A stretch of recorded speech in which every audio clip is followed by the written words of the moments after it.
eu tô precisando configurar um ambiente Python aqui no Windows. E eu vou utilizar o Python e o Visual Studio Code. E aí eu pensei, eu já fiz, sem brincadeira, uns 5 ou 6 vídeos desse tipo de configuração aqui no canal. Então se você segue, você já viu vários vídeos desses aqui. Não me culpe, é porque muita gente pergunta sobre isso e a cada vez muda alguma coisinha, uma coisa ou outra aqui. E eu prefiro refazer esse vídeo para você entender como que eu faço essa configuração aqui. Eu vou te passar as configurações que eu uso, as extensões que eu uso, que é pouca coisa, tá? É só a extensão da Microsoft, do Python e algumas configurações delas. E eu vou instalar só o Python e o Visual Studio Code. Então vamos já para o computador para você ver como é que vai ser essa configuração aqui. Só para ressaltar uma informação super importante aqui, é que eu não estou de fato no Windows, eu tô num Mac aqui, e esse Windows aqui tá dentro de uma máquina virtual aqui que chama Parallels aqui dentro do macOS. Talvez tenha alguma diferença que eu não saiba que vai acontecer com você, e o motivo disso é que eu não tenho um computador com Windows de fato para testar isso aqui. Eu espero que tudo funcione perfeitamente bem também se você tiver num computador com Windows, porque eu já fiz esse tutorial em outros locais e já passei isso para alunos também, não vi muito problema com isso. Então a primeira coisa que você vai fazer é o quê? Abrir lá o seu navegador de preferência, que aqui nesse caso eu só tenho o Edge, eu não tenho o outro, e você vai buscar lá pelos downloads. O primeiro download que eu quero aqui é Download Python. Download Python, em teoria, eu já conseguiria baixar no site do Python. Então, python.org, eu baixo o Python aqui. 3.10.6 é a versão atual. Não se importe com a versão que aparecer aí para você, porque provavelmente pode ser mais alta que a minha. Eu vou baixar isso aqui e eu também vou buscar por Download Visual Studio Code ou VS Code, é mais rápido para digitar. Download Visual Studio Code. O site é code.visualstudio.com/download. Você vai ver que eu vou clicar aqui em download para Windows, né? Porque eu estou configurando no Windows. Você vai ter Linux e Mac também se você quiser. Eu vou fazer o download e você vai perceber que no download ele já vai vir para mim com ARM64, porque eu tô nesse tipo de arquitetura de processador aqui, tá? Pode ser que seja diferente no seu, porque a arquitetura do seu sistema pode ser diferente da minha aqui. Vou abrir essa pasta de download só pra gente ver, e eu tenho aqui os dois arquivos baixados aqui. Eu tenho o arquivo do Python e o arquivo do Visual Studio Code, que eu vou fazer simplesmente dar 2 cliques aqui no arquivo de instalação do Python, tá? Aqui, o que eu vou fazer? Isso aqui é importante, tá? Não vai dando next em tudo, vai lendo aqui o que você tá fazendo, tá? Uma coisa que eu gosto muito é add Python 3.10 to path no Windows, tá? Já marcar isso aqui para ele adicionar o Python no path. Se você quiser, você poderia clicar em Install Now, mas eu gosto de ver o que ele está instalando. Então, Customize Installation, Documentation, essas coisas todas aqui marcadas. Eu vou dar um Next. Aqui tem algumas coisas. Install for all users e assim por diante. Eu acho que nós não vamos precisar. Inclusive, se você marcar algumas dessas coisas aqui, pode demorar mais a instalação, mas já instala um monte de coisa que talvez você precise posteriormente, tá? Mas eu não vou marcar nada. Se você quiser pegar o caminho onde está instalando seu Python, também tá aqui. Vou dar um install e eu vou confirmar que eu quero instalar isso aqui. Para o Python, é basicamente isso aqui. Enquanto ele vai instalando ali, deixa eu vir para o Visual Studio Code, ó. E no Visual Studio Code, sinceramente, não tem quase nada para você fazer. Só eu aceito, próximo. Não, se eu quiser marcar essas coisas, eu não vou marcar, vou dar próximo e instalar. Vou voltar aqui no Python e aqui, ó, tem alguns tutoriais, alguma coisa aqui, ó. E uma coisa importante, ó, no seu terminal, digite py para lançar o Python. Em alguns sistemas, eu não sei por o motivo disso, tá? Não sei te explicar. Se alguém souber, deixa aí nos comentários para explicar para as pessoas. Em alguns sistemas Windows, você vai ter o comando Python. Em outros sistemas Windows, py. Não sei o motivo disso, mas é importante que você saiba. Então vou dar um close aqui, vou dar um concluir o Visual Studio Code. Ó, vou dar um zoom aqui na tela do Visual Studio Code, só para você conseguir ver melhor. E aí aqui eu vou deixar o tema padrão, eu vou fechar essas coisas aqui. E aqui nas extensões, eu gosto, tá? Eu tô te passando o que eu gosto. Eu gosto de duas extensões, a Python, que é a da Microsoft, install. E eu gosto da Code Runner, porque o Code Runner, além de Python, a extensão da Microsoft já executa Python. Mas eu quero colocar o Code Runner aqui, porque ele roda outras linguagens também. Então eu vou colocar aqui Code Runner, beleza? Eu vou me atentar somente a essas extensões que eu te falei, que tem várias outras. Eu tenho um vídeo que fala sobre as extensões que eu utilizo aqui no Visual Studio Code, mas eu vou me atentar só a essas, tá? E para configurações, eu vou colocar as configurações que eu já uso, tá? Não precisa se preocupar com isso. Eu vou liberar isso aqui no firewall aqui, ó, permitir acesso para tudo aqui. Não precisa se atentar a entender o que essas configurações fazem, tá? Ó, eu vou vir aqui, ó, na engrenagem do Visual Studio Code, Settings, vou clicar nesse íconezinho aqui da lateral para abrir os Settings em JSON. Você vê que eu já tenho um zoom na tela ali. E agora eu vou pegar as configurações do meu Visual Studio Code aqui. Aí, para Python, eu vou fazer o seguinte, ó, eu vou colocar essas configurações aqui. E aí, nessas configurações, deixa eu voltar aqui. Ah, tem um problema aqui com o interpretador, a gente já vai corrigir, mas espera aí, ó. Nessas configurações aqui, eu tenho o formatador principal para o Python, só para a linguagem Python, que vai ser a extensão que a gente instalou. Eu gosto de utilizar 4 espaços para tab, size, inserir espaços, format on save, quando eu salvar, ele tenta formatar. Format on type também, code actions on save, organize imports true. Ele organiza os imports quando você salva o arquivo. Beleza, outra coisa é o language server, Pylance aqui. Eu acho que a maioria, muitas dessas coisas é padrão, mas eu tô colocando aqui só para ficar claro. Aqui uma opção aqui para o AutoPAP8, isso eu coloquei há muito tempo atrás, eu não lembro o motivo disso. Aqui não tem nenhuma configuração, tá? Eu vou deixar essas settings aqui num guiche aí para você, tá? PyLint args, eu passo o PyLint Django, também fiz isso há muitos anos atrás, não sei porquê, eu acabei de copiar aqui do meu Visual Studio Code. Eu vou colocar PyLint Flake 8 Enabled True, Unit Test Enabled False, porque eu vou utilizar o PyTest, tá? Então por isso que eu coloco o Unit Test Enabled False, o MyPy Enabled True, para ele ficar checando seu código enquanto você digita, e o Default Interpreter, esse aqui é o erro aqui, tá? O Default Interpreter aqui vai ser, se eu não me engano, Python, se eu não tiver enganado, tá? Só que eu mudo isso aqui, eu gosto de colocar o do meu ambiente virtual. Por falar em ambiente virtual, vamos fazer o seguinte, ó. Na minha área de trabalho, por exemplo, em qualquer lugar aqui, ó, eu sei que tá difícil de ver, porque esse monitor é 4K, eu não consigo dar o zoom na tela aqui, eu não sei fazer isso no Windows, para te falar a verdade. Eu vou criar uma nova pasta aqui. Nova pasta. Vou criar um projetinho. Projeto, só para você entender. File, Open Folder, Desktop, Projeto. E aí, selecionar pasta. Eu tô com a pastinha do projeto aqui configurada. Eu confio nessa pasta aqui.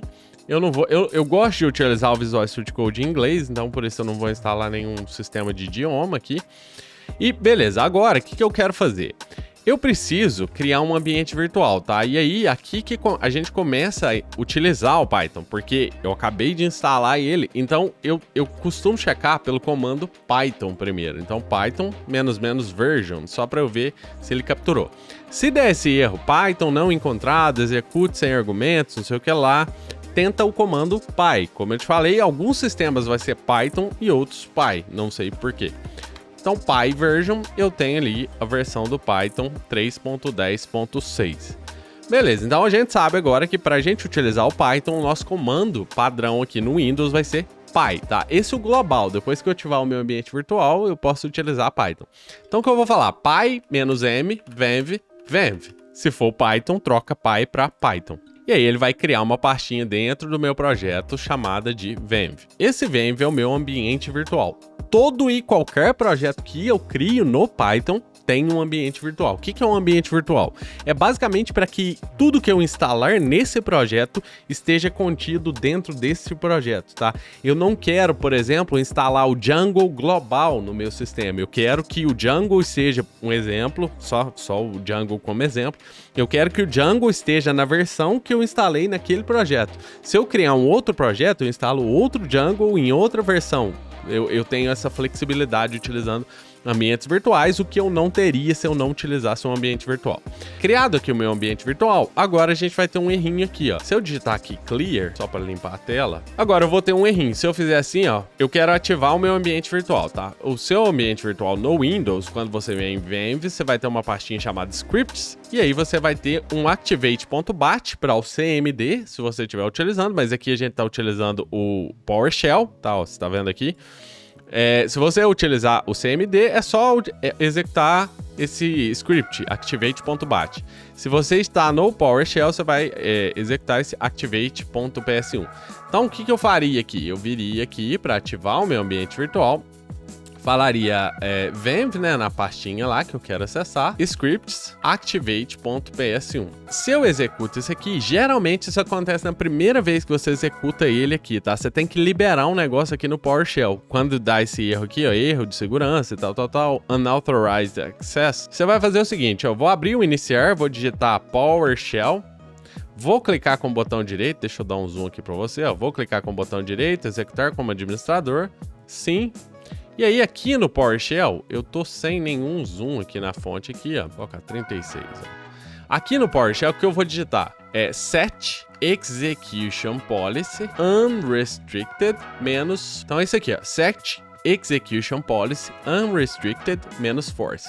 Vou dar um enter, pronto, não deu erro nenhum, então tá certo o comando. Vou fechar o PowerShell aqui, que eu não vou precisar dele agora. Vou clicar na lixeirinha para matar esse terminal e vou abrir de novo o terminal. Então, view terminal.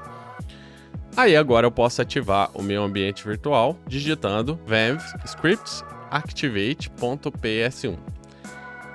E aí, agora ele ativa o meu ambiente virtual. Então, você tá vendo aqui na lateral que o meu ambiente virtual tá ativo quando ele fala, e quando ele fica entre parênteses o nome do seu ambiente virtual, que no nosso caso aqui foi venv, dessa maneira aqui. Para desativar o ambiente virtual, deactivate. E aí ele desativa o seu ambiente virtual, tá? Então, toda vez que você tá com o seu ambiente virtual ativo, tudo que você instalar, por exemplo, pip install Django, ele deve instalar dentro dessa pastinha venv aqui, ó, libs.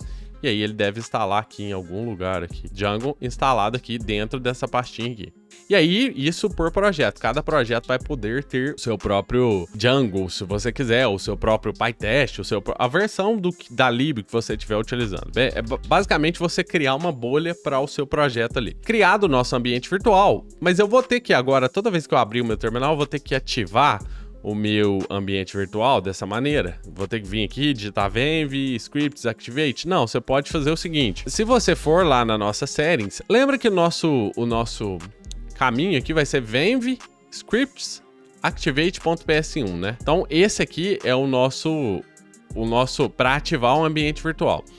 Geralmente, ele já faz isso automaticamente quando você criar aqui um arquivinho Python. Então, se eu vier aqui, ó, e criar um arquivo, sei lá, main.py, você vai ver que, à medida que eu fiz isso aqui, ó, aqui na lateral, ele vai me falar qual Python ele está utilizando, ó. Então, se você olhar aqui, ó, embaixo aqui, você vai ver que ele está utilizando a versão 3.6.10, que é a única que eu tenho nesse sistema, mas se eu clicar aqui, você vai ver que ele está usando esse interpretador aqui, ó, venv scripts Python, tá? Então, vou marcar isso aqui, e aí ele está usando o Python do meu ambiente virtual. Por que isso é importante? Porque pode ser que ele capture um Python global aqui, e aí você tem que mudar para esse venv scripts Python. Beleza, agora quando eu matar o meu terminal, se eu matar o terminal aqui, ó, e abrir ele de novo, ó, view terminal, ele já faz a ativação do ambiente virtual, porque ele já sabe que isso aqui é um ambiente virtual, então ele faz isso automaticamente aqui para você, ó. Você tá vendo aqui, ó? E aí ele ativa lá o seu ambiente virtual e tá tudo bonitinho ali. Você pode agora instalar tudo, que ele já vem ativo aqui por padrão, tá? Uma outra coisa é que com as configurações que a gente fez lá, ó, no nosso settings, que eu vou deixar na descrição aí para você num GIST, toda vez que você vier aqui falar print, por exemplo, ó, você vai ver que eu vou quebrar um pouco a PEP8. Eu vou dar um print e vou salvar o arquivo. E aí, eu salvando o arquivo, você vê que ele não corrigiu aqui, ó, o meu arquivo aqui, ó. E aí, se eu vier aqui, ó, eu preciso instalar o linter, que não está instalado, que é o MyPy, que eu falei que estava ativo, e o outro linter, Flake 8, que não está instalado, que a gente configurou lá. Vou dar um sim aqui. E aí, eu vou deixar isso aqui para depois, para eu te mostrar um negócio aqui. A gente falou lá que a gente quer que ele formate quando eu salvar o arquivo. Só que para formatar de acordo com a PEP8, ele vai utilizar esse AutoPEP8 aqui, ó. Se eu quiser instalar, eu instalo ele aqui. Então eu vou matar aqui, ó. Se você observar, se eu der um sim aqui agora, você vê que, ó, se eu salvar, toda vez que eu salvo, ó, ele não faz nada. Salvei o arquivo. Ele tenta formatar com AutoPEP8, mas ela não está instalada. Então, ó, é isso aqui que eu queria te mostrar, ó. Tá vendo, ó? O Flake 8 já detectou que eu não coloquei uma linha no final do arquivo. E isso seria corrigido por esse AutoPEP8 que eu não instalei aqui. Então, vou instalar ele agora, você vai ver. E aí, assim que eu salvar o arquivo, você vai ver que ele já vai automaticamente adicionar uma linha ao final do arquivo aqui. E isso ajuda a gente demais, ó. Se eu salvar agora, ele já adicionou uma linha aqui no final do arquivo e ele vai corrigir o seu código aqui de várias maneiras diferentes. Por exemplo, se eu faço um import pathlib aqui, ó, e salvo, ó, você vê que tá fora da PEP8. Se eu salvo o meu arquivo, ele já pula uma linha aqui, ó, já faz tudo bonitinho. Aqui ele tá falando, ó, de acordo com o Flake 8, ó, você importou pathlib, mas nunca usou, tá vendo? Então isso aqui ajuda demais a gente a desenvolver. Uma outra coisa também que eu tô falando aqui, acabei esquecendo, é o Code Runner, tá? Se eu mandar ele executar, ó, você tá vendo que ele fica todo loucão aqui, ó. Tá tentando executar Python, -u e tal, né? Então vamos configurar o Code Runner aqui também para ele executar certinho aqui pra gente. Eu vou ver aqui de novo nas settings. Vou clicar aqui nesse íconezinho. E aí aqui, ó, e eu vou deixar isso aqui todo para você, tá? Tudo que eu tô colocando aqui eu vou deixar para você. Eu vou falar assim, ó, nos arquivos todos eu vou colocar format on save e eu vou colocar como true para tudo. Eu gosto assim, se você não quiser pode tirar. E eu vou colocar aqui o Code Runner Executor Map. E no Executor Map você vai ver as linguagens que ele suporta editar aqui, executar, né? Eu vou deixar somente o Python, tem PHP, JavaScript, tudo que você quiser. E aqui, o que eu vou falar para ele? Eu quero que você use o meu ponto barra invertida venv, que é a pastinha venv lá, e scripts barra invertida. Toda vez que você usar barra, você usa barra invertida aqui. Deixa eu colocar aqui e python.exe. E aí posso salvar. E aí quando eu voltar no meu arquivo, se eu mandar ele executar, agora ele tenta executar com o meu venv. Deixa eu... Aqui, ó. Aqui executou aqui, ó, nesse local aqui. Aqui tinha um erro ali antes. Se eu executar, ele executa. O problema é que ele executa no output aqui. Eu não gosto disso, porque às vezes tem que configurar uns negócios que fica meio estranho. Se eu executar aqui, ó lá, atenção, ele não pega acento. Eu não gosto disso aqui. Deve dar para configurar isso aqui, mas o que eu vou fazer é mandar ele executar no terminal. Então no Code Runner, eu vou falar Code Runner e vou encontrar Run in Terminal, alguma coisa assim. Run in Terminal, true, beleza. E outra coisa, Code Runner Clear Previous Output True, tá? Mas ainda assim, ele ainda não vai limpar exatamente o output. Dá uns erros aqui estranhos. Então eu vou colocar junto com o comando clear e vou colocar um ponto e vírgula aqui para ele fazer o comando clear para limpar a tela e depois executar o comando aqui. Beleza, voltando aqui, quando eu mandar ele executar, agora ele executa no terminal e aí ele faz um clear e aí me dá só o meu output aqui. Toda vez que eu executar, eu vou ver só o output que eu pedi aqui. Eu gosto muito de trabalhar com isso aqui, tá? Como eu te falei, eu vou deixar essas configurações aqui todas para você. Eu acho que a gente falou de tudo. Muita gente pergunta qual que é o tema que eu utilizo. Se você quiser colocar o mesmo tema que eu utilizo, eu acho que tá com o nome de OM Themes, alguma coisa assim. É isso aqui, ó, OM Themes, OM de Otávio Miranda. Esse é um tema que eu modifiquei um pouquinho, é o Drácula lá, eu deixei um pouquinho mais escuro. E aí você pode vir aqui e dar um install e escolher como que você gosta do itálico aqui, ó. Eu gosto do... Acho que... Eu não lembro qual que eu tô usando desses aqui, mas eu vou deixar o default Drácula Italic, beleza? E é esse tema aqui que eu uso. Para a fonte, eu não tenho a fonte instalada aqui no Windows, mas a fonte é chamada de Operator Mono, tá? E aí você pode buscar ela aí, é uma fonte paga e é carinha até. Mas é a fonte que eu utilizo, tá? Então é basicamente isso. Eu vou deixar esse vídeo aqui assim, que já tá ficando muito longo, eu já tô me prolongando demais. Se tiver alguma dúvida, deixa aí, se eu puder te ajudar, eu tento, beleza? Até o próximo vídeo. Grande abraço.